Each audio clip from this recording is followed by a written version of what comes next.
Ni saa 10 kamili jioni kwa saa za Afrika Mashariki na hii ni Focus Media.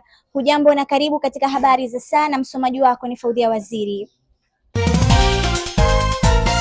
Jeshi la polisi mkoa wa Dar es Salaam linamshikilia mwanaume mmoja kwa tuhuma za kuhusika na wizi wa pikipiki katika eneo la Buguruni, huku uchunguzi wa awali ukionyesha mtuhumiwa huyo ni sehemu ya mtandao wa wahalifu.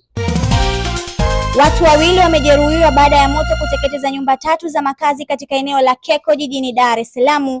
Hakuna vifo vilivyoripotiwa, chanzo cha moto kinaendelea kuchunguzwa.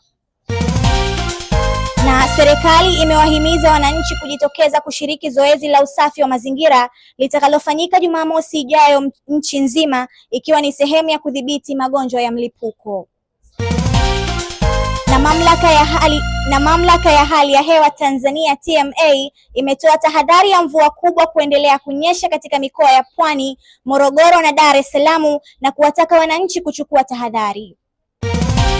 Na timu ya Yanga Sports Club imefanikiwa kuibuka na ushindi wa mabao 2-1 dhidi ya Coastal Union katika mchezo wa ligi kuu uliochezwa jioni ya leo uwanja wa Azam Complex.